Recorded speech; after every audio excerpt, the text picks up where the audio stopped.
जय महालक्ष्मी।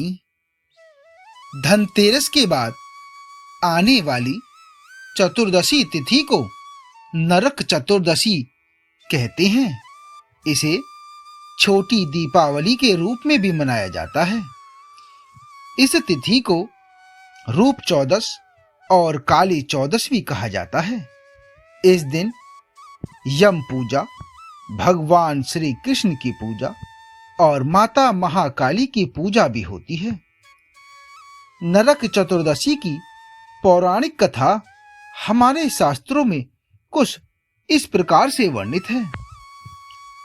नरकासुर नाम का एक असुर था, जिसे भौमासुर भी कहा जाता है। भगवान श्री कृष्ण अपनी 8 पत्नियों के साथ सुखपूर्वक द्वारिका में रह रहे थे। एक दिन स्वर्गलोक के राजा देवराज इंद्र ने आकर उनसे प्रार्थना की कि हे प्रभु, हे श्री कृष्ण, प्राज्ञ ज्योतिषपुर के दैत्यराज भौमासुर के अत्याचार से देवतागण त्राहि त्राहि कर रहे हैं।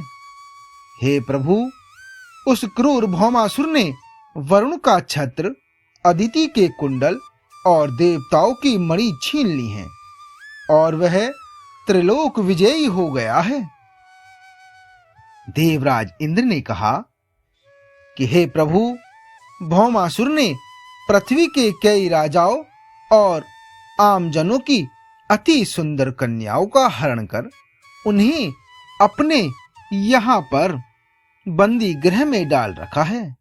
हे प्रभु, आप हमारी रक्षा कीजिए।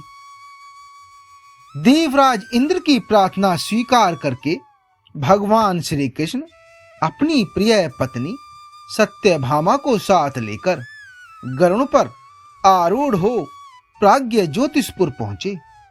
वहां पहुंचकर भगवान श्री कृष्ण ने अपनी पत्नी सत्यभामा की सहायता से सबसे पहले मुर दैत्य सहित मुर के 6 पुत्रों ताम्र, अंतरिक्ष, श्रवण, विभावसु, नभस्वान और अरुण का संहार किया। मुर दैत्य का वध हो जाने का संदेश सुन भौमासुर अपनी अनेक सेनापतियों और दैत्यों की सेना को साथ लेकर भगवान श्री कृष्ण से युद्ध करने के लिए निकला।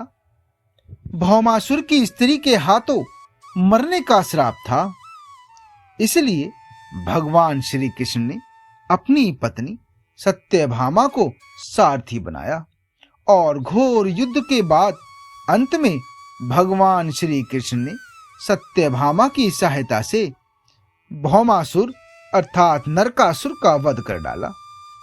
इस प्रकार से भौमासुर को मारकर श्री कृष्ण ने उसके पुत्र भगदत्त को अभयदान देकर उसे प्राज्ञ ज्योतिषपुर का राजा बनाया।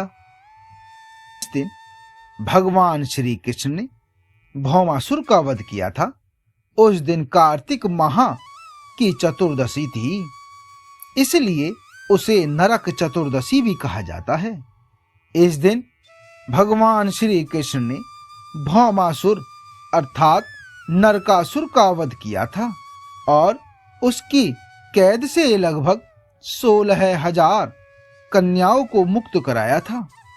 इसी खुशी के कारण दीप जलाकर उत्सव मनाया जाता है। जय श्री कृष्ण, जय महालक्ष्मी।